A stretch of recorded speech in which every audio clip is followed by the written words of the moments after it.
So yan, magandang umaga po sa inyo lahat. So time check, 9:30. So 9:30 na po yung mga Risma Kawaiti. Yun na.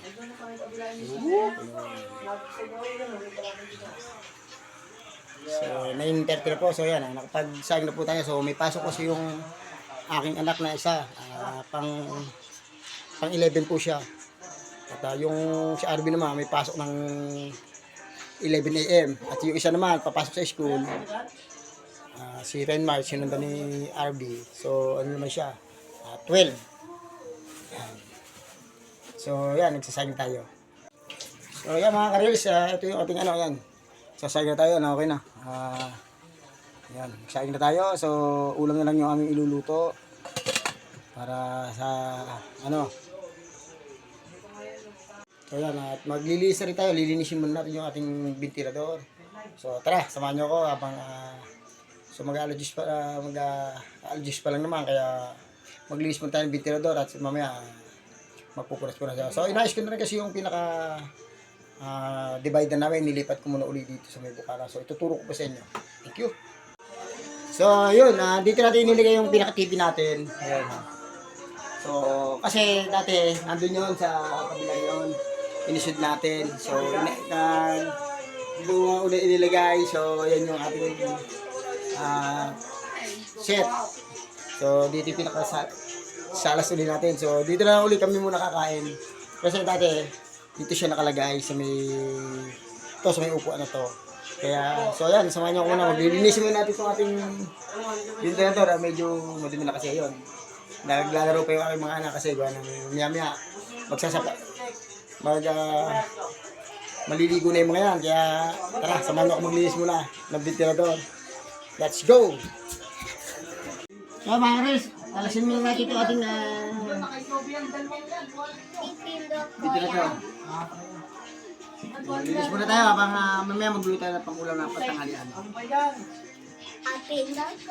si Arby.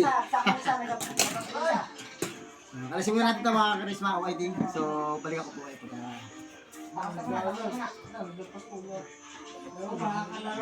Balik ako po kayo mga Chris. So ayan, punasan muna natin ating mga ano. So madali lang ito malinis, medyo gabok lang naman kasi ito. So pagka ano, inaagad lang na natin ang paglilinis para sa karon. Hindi tayo mahirapan maglinis.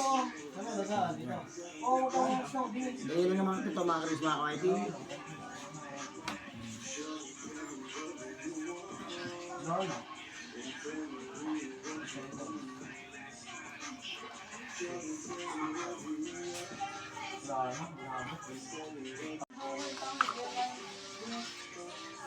Pero, talo naman to, gabok. Wala, pinatay ng sound. Kaya medyo maingay na, pasensya na medyo maingay yung aking mga chikiting. Balik ako po kayo.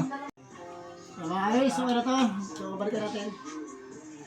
Hoop, baliktad. Yun. Paddle skin, no? Paddle skin na rin, nasa kapatid lang. Yun. Zigzag rin. Pinalalan. Yung zigzag dapat ganito yun. Ito, naka-paddle skin. Pala ka zigzag. Kaya yan.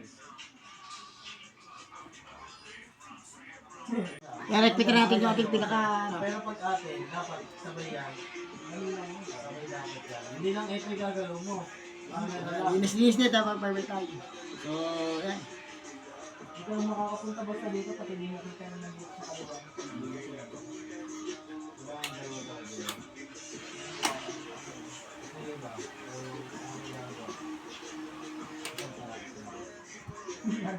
So yan mga Chris, okay na itong ating paglilinis. So yan, maraming salamat sa pagsama sa aking paglilinis ngayong araw na to. So God bless po sa atin at I love you all. So yan. So bye-bye!